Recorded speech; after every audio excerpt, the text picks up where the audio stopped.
If you have a senior dog or a dog with mobility issues, or you just have a large breed dog and you want to protect their joints for life, you should consider getting some sort of device to help your dog get into the car. In this video, I'm going to compare this dog ramp and these new dog stairs that I just got for my senior dog, Bert. I'm Tori Mystic, a canine enrichment expert and the founder of the website Wear, Wag, Repeat, where I've been blogging about my life with dogs for over 12 years. Now, this ramp that I have here on my left, we've had this for years and I didn't use it for years, but this winter, Bert nearly broke my nose one day. It was a freezing cold, icy day in February, and Bert's getting a little bit older. My dogs had just turned 13, and Bert usually would just jump straight into the back of my Volkswagen SUV, but that day he kind of missed and he bucked backward and his head cracked me in the nose. It was horrible. And I screamed like, oh, and it hurt so bad. I thought I had broken my nose. We couldn't go on our walk. I had to go inside and ice my face. And so I said, after that day, you dogs have to use the ramp to get into the car.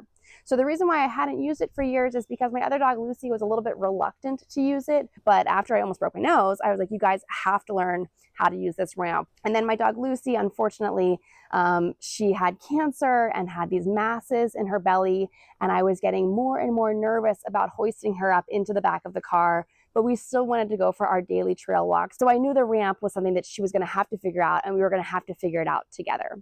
So I'll do another video on training your dog, how to do the ramp or how to do the stairs. But today I just wanna review these two different options and explain why I just got these stairs.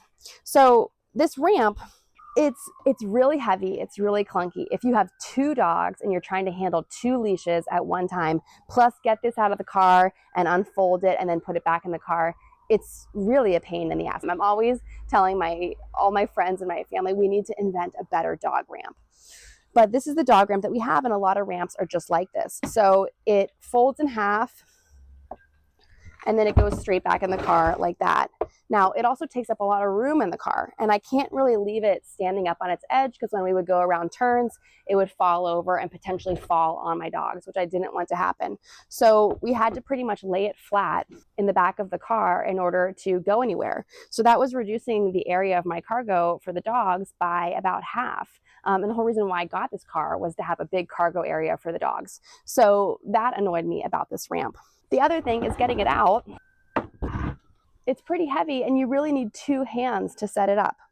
Some things I do like about it is that since it is long and large, it gives your dog a nice steady incline to get into your car. I also think for my dog Lucy, towards the very end of her life, you know, she was struggling with cancer. It was hard for her to do stairs. Like these stairs might have been too hard for her. So the ramp was nice because she could just kind of gradually shuffle up. And again, if you have a really small dog, I think the ramp can be very handy.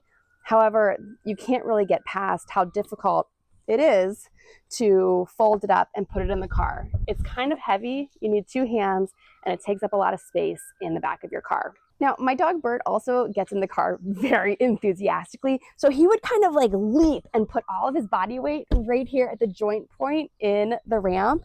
And so we started to get a little stress fracture in the ramp. This is all one solid piece of plastic, so there was really nothing I could do. The crack started to get bigger and bigger, and it started to go sideways. And so now when he gets in, sometimes the whole ramp would kind of collapse. So I knew we needed to get a new solution. So since I have such a bone to pick with that ramp and it drives me crazy, I thought let's try something a little bit different. There are other solutions for getting your dog into the car, and one of those is collapsible stairs like this. So check these out. They collapse really easy, and I can even grab them with one hand and put them in the back of the car. And then look at this. They only take up a very small area of the back of my car. So that makes me really happy. They're very easy to expand. Just go like that. I push it up against the back of my car and use my other foot to make sure they're extended as far as they go. And really, once it's pushed against my car, it's very steady. I also am worried about my car getting damaged by these things, but on the back of this ramp, there is rubber, especially on this top tread here. So when it's pushing against your car, it's actually padded and protected. So I thought that was a really thoughtful element of this design. It also has glow in the dark and some reflective strips here, which I don't think are super necessary, but maybe they're helpful if you're getting in and out of the car a lot at night with your dogs and you just want a little bit of extra visibility. I have found these to be pretty sturdy, and Bert did take to them very easily. The brand of these stairs is Owleys, and you can find this online and on Amazon, but to be honest with you, I bought it on Facebook Marketplace. If you search Facebook Marketplace, there are tons and tons of dog ramps and stairs for couches, beds, and cars, and I got these for $40 from someone who had never used it before. So I'm a big fan. I like how you can collapse it really easily. And then again, I can use one hand to pick it up and put it in my car. Now let's talk about weight. This one is so much harder and like awkward to hold and to carry. I think they're about comparable in weight, to be honest with you. I think the stairs might be a little bit heavier pound by pound, but they're so much easier to maneuver and manipulate and get in and out of the car. What other questions do you have about dog ramps and dog stairs to get in your car? Let me know in the comments below and I'll be happy to answer your questions.